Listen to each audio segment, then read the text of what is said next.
বিমগুলো এই বরাবর যাচ্ছে।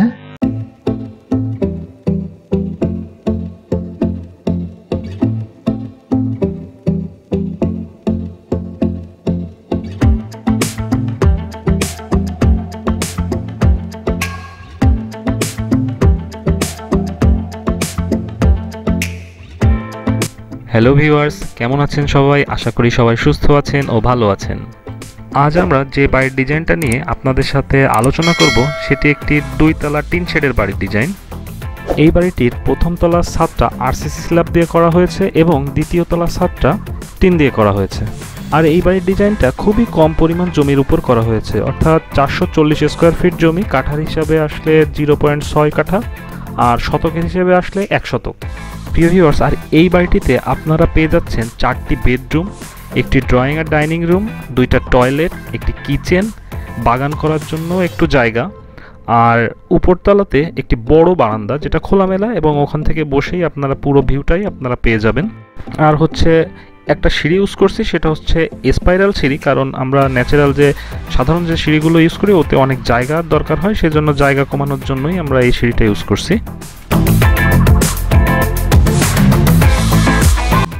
ভিউয়ার্স, এখন দেখতে পাচ্ছি আমরা এক্সটেরিয়র ভিউটা। এখানে দেখতে পাচ্ছি স্পাইরাল সিঁড়ির যে সিঁড়িঘরটা সেটা আমরা সম্পূর্ণ কাজ দিয়ে করছি। পাশে একটা বাগান করার জন্য জায়গা। লক্ষ্য করবেন এই জানলাগুলোর ডিজাইন আমরা এইভাবে করেছি, আপনারা চাইলে অন্যভাবেও করতে পারেন। কালার কম্বিনেশনটা আপনাদের মনের মতন করেই করতে পারেন। পেছনেও প্রত্যেকটা রুমের সাথে 2টি করে জানালা পাচ্ছেন আপনারা। যে জানালা দুটো দেখতে পাচ্ছেন বাইরে, সেই দুইটাই পুরোটাই বেডরুমের সাথেই আছে। এখন দেখতে পাচ্ছি এইখানে যে ছোট জানলাটা এর নিচে, সেটা হচ্ছে আপনার কিচেনের। দ্বিতীয় তলায় দেখতে পাচ্ছেন পুরো একটা বড় বারান্দা। বারান্দার পাশে ছোট্ট একটি জায়গা যেখানে আপনারা চাইলে গাছপালা লাগাতে পারবেন। এই যে বারান্দাটা, এখানে আপনারা বসে পুরো ভিউটাই দেখতে পারবেন। আপনারা চাইলে গ্রিলও লাগাতে পারেন। প্রিয় ভিউয়ার্স, এখন আমরা চলে যাব বাড়ির পুরো স্ট্রাকচার সিস্টেমে এবং প্ল্যানিংগুলো খুব সুন্দর করে বুঝিয়ে দেবো, সুতরাং ভিডিওটি না টেনে সম্পূর্ণই দেখবেন। আর আপনি যদি একজন এক্সপার্টের সাথে পরামর্শ করে বাড়িটি তৈরি করেন তাহলে আপনার খরচ অনেক অংশেই কমে যাবে।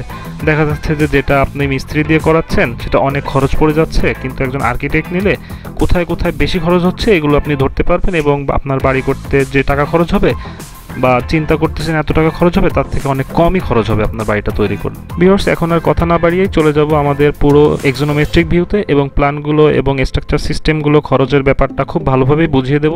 সুতরাং না টেনে সম্পূর্ণ দেখতে থাকুন আমাদের ভিডিওটি। এবং যাওয়ার আগে আরও একটি কথা, যারা এখনও আমাদের চ্যানেলটি সাবস্ক্রাইব করেননি অবশ্যই আমাদের চ্যানেলটি সাবস্ক্রাইব করবেন এবং বেল আইকনটি বাজিয়ে দেবেন।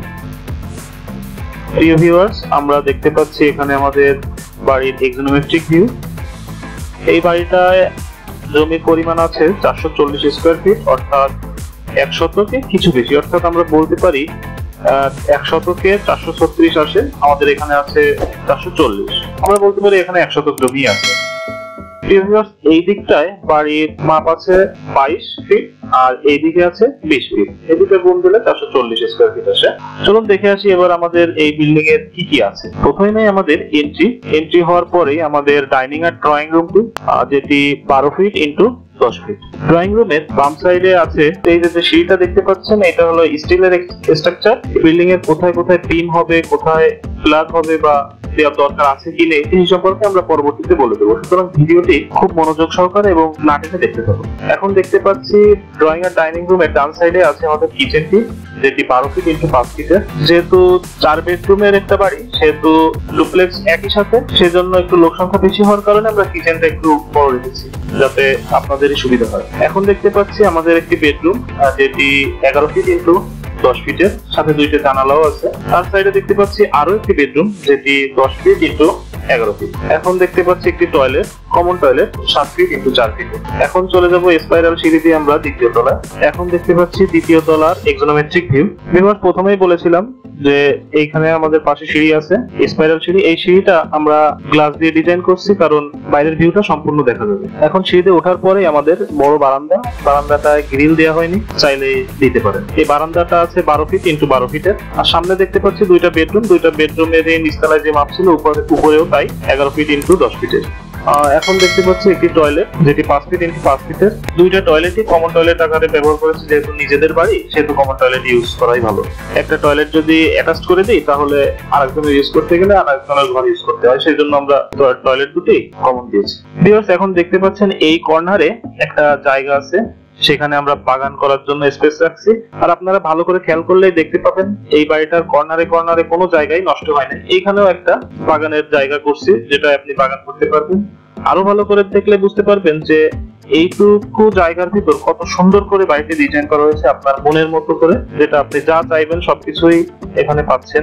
ভিউয়ার্স, তাহলে এই ছিল আমাদের দ্বিতীয় তলার আর নিচতলার এক্সোনোমেট্রিক ভিউ। ভিউয়ার্স, ভালো করে লক্ষ্য করবেন, এই বিল্ডিংটা যদি আমাদের দিয়ে করান তাহলে আমরা অবশ্যই ডিটেল ড্রয়িং এ সবকিছুই বলে দেবো, আর কোথায় কোথায় কলাম হবে, কোথায় ইউজ করবেন সেগুলো বলে দেবো। কিন্তু অনেকেই এই বাড়িটা নিজেরাই করে ফেলবে, সেহেতু আপনাদের যেন কোনো ভুল না হয় সেই ক্ষেত্রে এই কথাগুলো একটু ভালো করে মন দিয়ে শুনবেন। ভিউয়ার্স, এই বাড়িটা করতে আমাদের আরসিসি কলামের কোনো দরকার হয়নি, আমরা ইটের কলাম দিয়েই 2 তলা পর্যন্ত করতে পেরেছি। ইটের কলামগুলো প্রতিটা কর্নার বরাবরই আছে, সেহেতু আমরা দেওয়ালগুলো 5 ইঞ্চি গাঁথনি দিয়ে করেছি, 10 ইঞ্চির দরকার হয়নি। এর কারণে আপনার খরচও কমে আসবে অনেক পরিমাণ। তো এখন পিলার গুলো বা কলাম গুলো কোথায় হবে এগুলো ভালো করে লক্ষ্য করুন। এই কর্নারে একটা, এইখানে একটা, এই কর্নারে একটা, এই কর্নারে একটা, এইখানে একটা 10 ইঞ্চির পিলার দিলে ভালো হয়। কেন হয় সেটা পরে আমরা বুঝিয়ে বলতেছি। এইখানে একটা, আর এই কর্নারে একটা, এই কর্নারে একটা দিবেন, আর এইখানে দিবেন। এইখানে পিলার দেওয়ার কারণটা হচ্ছে এইখান থেকে এই পর্যন্ত যে বিমটা যাবে সেটা যেন লোডটা ওই পিলারটা নিতে পারে। এখন দেখুন ভিউয়ার্স, বিমগুলো এই বরাবর যাচ্ছে, এই দিক থেকে এই বরাবর একটি আসতেছে, এইখান থেকে এই বরাবর এসে এইখানে একটা 10 ইঞ্চি পিলার আছে, ওইখান থেকে শুরু করে এইখানে যে মিলতেছে। আবার এইখানে একটা সোজা বিম তো থাকছেই, আর এইটুকু জায়গায় একটা বিম আছে। ভিউয়ার্স, পুরো এই বিল্ডিংটা এই বিমের উপরে দাঁড়ায় যাচ্ছে। তারপর দেখুন এই সিঁড়ি দিয়ে উঠেই এইটাও বিমের উপর যে পড়তেছে এই সিঁড়িটা, সো পুরো লোডটাই আমাদের সলভ হয়ে গেছে। এখন উপরতলায়ও আমরা একইভাবে বিমগুলো দিতে পারবো, প্রত্যেকটা বিমের গোড়ায় একই কলাম আছে, আর এই কলামগুলো নিচ থেকে এক কর্নার বরাবর একদম উপর পর্যন্ত উঠতেছে। আর এই কলাম আর বিমের কারণেই এই পুরো বিল্ডিংটাই ওর উপর লোড নিতে পারতেছে। এই বরাবর একটি কলাম উঠে যাচ্ছে, এই বরাবরও একটি কলাম পুরো একেবারে চাল পর্যন্ত উঠে যাচ্ছে। আর এই যে আপনি দেখতেই পাচ্ছেন এইখান থেকে সেই বিমটা পুরোটুকু দেখা যাচ্ছে, আর এগুলো সব গাঁথনির ভিতর ঢুকে গেছে। তো ভিউয়ার্স, এই ছিল আমাদের পুরো বাড়ির ডিজাইন। ভিউয়ার্স, আপনারা এতক্ষণ যে বাড়ির ডিজাইনটা দেখলেন আশা করি আপনাদের খুবই ভালো লেগেছে। আপনারা এমন বাড়ি গ্রামে বা শহরে খুব কম খরচে কম জমিতেই ইজিলি করতে পারেন। আর ডিজাইন সম্পর্কে আরও ডিটেল জানতে বেশি বেশি কমেন্টের মাধ্যমে আমাদের সাথে থাকুন, অথবা ডেসক্রিপশনে দেওয়া মোবাইল নম্বর ও ইমেলের মাধ্যমে আমাদের সাথে যোগাযোগ করুন, এবং আমাদের চ্যানেলটি সাবস্ক্রাইব করুন এবং পাশে থাকা বেল আইকনটি বাজিয়ে দিন। পরবর্তীতে আবার নতুন ভিডিও আনলে অবশ্যই সবার প্রথমে আপনারাই দেখতে পারবেন। এতক্ষণ আমাদের সাথে থাকার জন্য বিল্ড এরিয়া ডিজাইনার্সের পক্ষ থেকে আপনাদের সকলকেই ধন্যবাদ। ভালো থাকবেন, সুস্থ থাকবেন। পরবর্তীতে দেখা হবে আরও কোনো নতুন বাড়ির ডিজাইন নিয়ে। ধন্যবাদ সবাইকে।